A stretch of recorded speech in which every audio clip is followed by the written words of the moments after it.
కొంతమంది తెలియ. ఈ భరత మహారాజు మొత్తం ప్రపంచానికి రాజు అనమాట. ఈ మొత్తం ప్రపంచానికి రాజు అయినప్పటికీ ఆయన తన సొంత బాధ్యతలు ఏవన్నాయో ఆ బాధ్యతల్ని చాలా బాగా నిర్వర్తించాడు అనమాట. చాలా బాగా నిర్వర్తించి కూడా చివరికి ఆయనకి అర్థమైంది ఏంటంటే వాళ్ళ నాన్నగారు ఆ, ఆ, ఈయన ఋషభదేవుడు అంటారు అనమాట ఆయన పేరు. ఈ ఋషభదేవుడు పుత్రుడు అనమాట. ఋషభదేవుడు సాక్షాత్ భగవాన్. ఆయన ఈ భరత మహారాజుతో పాటు 100 మంది పుత్రులు ఉంటారు అనమాట. ఈ 100 మంది పుత్రులకి మంచి ఆ, ఏమంటారంటే శిక్షణ ఇచ్చారు. ఏ విధంగా మనం జీవితంలో భగవంతుణ్ణి చేరుకోవడమే జీవిత గమ్యం అని చెప్పేసి. ఎందుకంటే ఎవరైతే లీడర్స్ ఉంటారో, ఎవరైతే నాయకులు ఉంటారో, ఈ నాయకులు అనే వాళ్ళు ఇటువంటి పద్ధతిని అంటే జీవితంలో భక్తి లేదంటే భగవంతుడి ఆధ్యాత్మిక మార్గం ఎంత ముఖ్యమో అది చెప్పకపోతే మిగతా వాళ్ళకి అర్థం కాదని చెప్తే ఆయన చాలా బాగా ట్రైన్ చేశారు మేడం. సో భరత మహారాజ్ వాళ్ళందరిలో పెద్దవాడు అనమాట. ఇతను మొత్తం ప్రపంచానికి రాజు అయినాడు. కానీ రాజైన కొద్దినాళ్ళకి మళ్ళీ తన రాజ్యాధికారాన్ని తన పిల్లలకి అప్పగించి ఎంతో వయసులో ఉన్నప్పుడే అంటే ఎంతో ముసలివాడి కాకముందే రాజ్యాన్ని భార్యల్ని మొత్తం భోగాల్ని వీటన్నిటిని వదిలేసి భరత మహారాజు ఎక్కడికి వెళ్తాడు?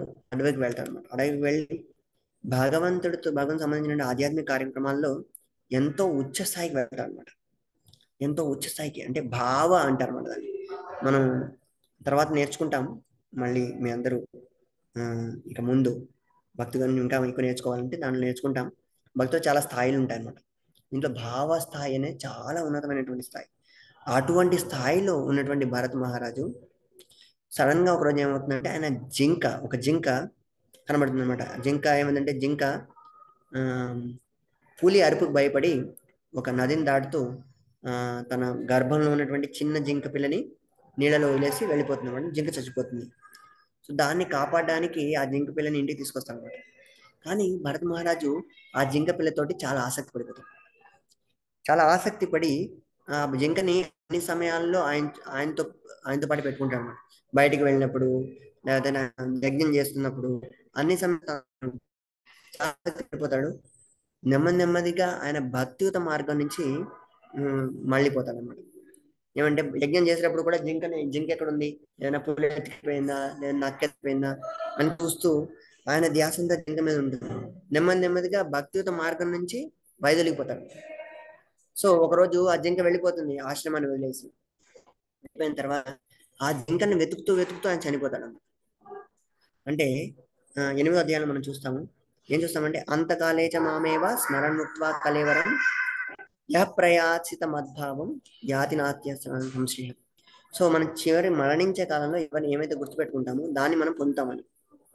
అయితే ఈ భరత మహారాజ్ చనిపోయి జింక శరీరంలో పుడతాడు అన్నమాట. ఆయనకి ఏమొచ్చింది? జింక శరీరం. మనం ఎప్పుడేమనుకున్నాము, ఎవరైనా భక్తులు చనిపోతే వాళ్ళకి బ్రాహ్మణ కుటుంబంలోనో లేదంటే మంచి భక్తుల కుటుంబంలోనో జన్మ విన్నాము. కానీ ఈ భరత మహారాజ్ ఎంతో ఉన్నతమైనటువంటి భక్తి చేసిన తర్వాత కూడా ఆయనకి ఏ శరీరం దొరికింది? జింక శరీరం. అయినా సరే ఇక్కడ రాశారు చూడండి, భగవంతుడు కృప వల్ల తన గత జన్మలో చేసినటువంటి భక్తిని గుర్తు చేసుకున్నాడు. నాకు ఇటువంటి జింక శరీరం ఎందుకు దొరికింది? ఎందుకంటే నేను భగవంతుడి భక్తి మార్గం నుంచి వైదొలిగి జింకను గుర్తుపెట్టుకోవడం మొదలుపెట్టాను. చనిపోతూ జింకను గుర్తుపెట్టుకున్నాను, అందుకని జింక శరీరం దొరికింది అనేటువంటి చైతన్యం అనేది ఆ జింకకి ఇవ్వబడింది అనమాట. సో ఆ జింక ఏం చేస్తుందంటే మందనంతా వదిలేసి జింక ఏం చేస్తుందంటే ఋషులు మునుల ఆశ్రమం దగ్గరికి వచ్చేసి నివసించడం మొదలుపెడుతుంది. ఓన్లీ ఎండిపోయినటువంటి గడ్డిని మాత్రం తింటుంది. నెమ్మదిగా నేను చేసిన తప్పును గుర్తుపెట్టుకుంటూ ఆ జింక చనిపోతుంది. చనిపోయినా సరే ఎందుకంటే ఆ జన్మలో కూడా పశ్చాత్తాపం పొందింది అనమాట. పుట్టిన ప్రదేశం వదిలేసి కలంజర పర్వతం మీదకి వెళ్ళింది.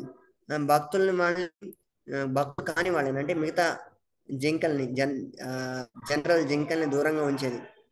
జీవనం కొరకు మాత్రం ఎండుగడ్డిని మాత్రమే తినడం మొదలుపెట్టింది. ఆశ్రమంలో సాధువులతో సాంగత్యం చేయడం మొదలుపెట్టింది. తర్వాత జన్మలో శుద్ధమైనటువంటి బ్రాహ్మణ కుటుంబంలో పుట్టిందన్నమాట. పుట్టాడు మళ్ళీ బ్రహ్మరాజే జింక బ్రాహ్మణ కుటుంబం పుట్టాడు. సో జింక అన్ని శాస్త్రాలను అర్థం చేసుకోగలేదు.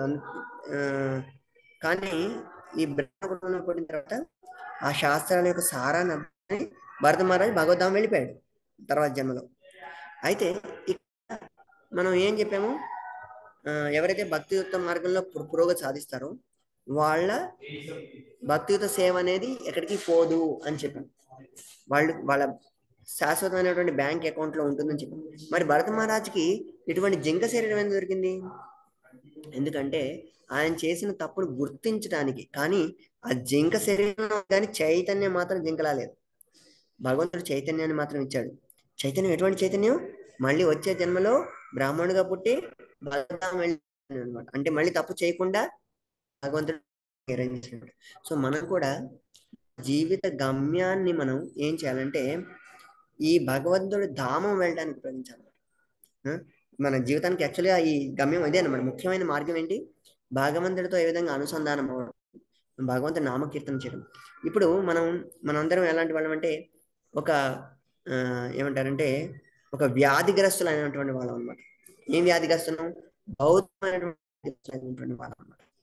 సో ఈ వ్యాధి నుంచి బయటకు వెళ్ళి మనం వ్యాధి వచ్చింది అనుకోండి, ఏం చేస్తాం? మనం డాక్టర్ గారి దగ్గరికి వెళ్తాం. అవునా? డాక్టర్ దగ్గరికి వెళ్ళేసి డాక్టర్ ఏం చేస్తాడు? మందులు ఇస్తాడు.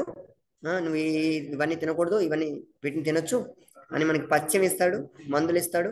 తర్వాత ఆ నయం నుంచి మనం బయటపడతాం. అదేవిధంగా మనకు కూడా భౌతికమైనటువంటి వ్యాధి సోకింది. ఈ భౌతికమైనటువంటి వ్యాధిని నుండి బయటపడాలంటే మనం డాక్టర్ దగ్గరికి. డాక్టర్ ఎవరు? గురువుగారు డాక్టర్. తర్వాత మనకు వచ్చిన వ్యాధి ఏంటి? భౌతికమైనటువంటి భౌతిక ఆసక్తి అన్నమాట మనకున్నటువంటి వ్యాధి. సో దాని నుంచి బయటపడడానికి ఆయన కూడా మందులు ఇస్తారు, పథ్యం ఇస్తారు. మందులు ఏంటంటే భగవంతుడు నామ కీర్తన చేయడం. ఎందుకంటే భక్తి యోగంలో ఈ భగవంతుడు నామం చేయడం అనేది చాలా ఇంపార్టెంట్ అన్నమాట. ఈ నామం మీద ధ్యానం చేయడం. సో ఎందుకంటే నామం కూడా భగవంతుడు సమానమైనమాట. మరి దానికి పథ్యం ఏంటి? ఈ పథ్యం 4 నియమాల్ని పాటించడం. ఈ 4 నియమాలు ఏంటంటే మనం ఇంతకుముందు చెప్పుకున్నాము. మాంసభక్షణ చేయకపోవడము, వ్యభిచారం చేయకపోవడము, జోదం ఆడకపోవడము, తర్వాత నషాపానం చేయకపోవడం. ఇవి పథ్యం అనమాట. ఈ పథ్యం చేస్తే ఏమవుతుందంటే మనం కనీసం మానవ స్థాయికి మన చైతన్యం అనేది పైకి తర్వాత భగవంతుని నామం చేయడం ద్వారా ఆధ్యాత్మిక స్థాయికి మనం ఎదగలం అనమాట. సో ఇది చాలా ముఖ్యమైనది అనమాట.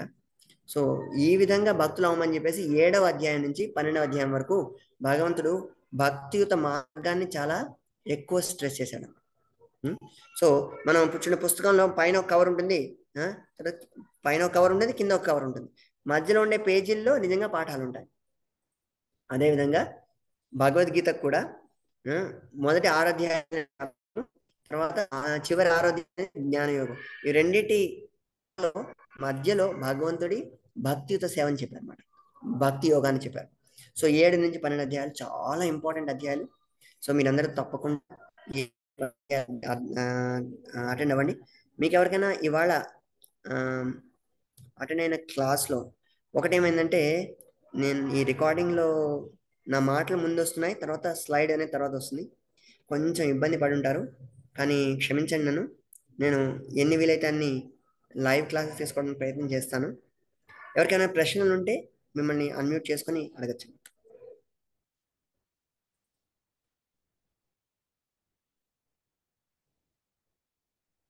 Hare Krishna.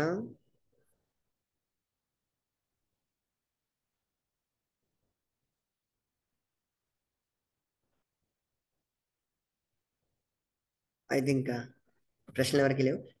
Vinesh you saw any questions in ఫామ్లో ఏమైనా ప్రశ్నలు చూసారా?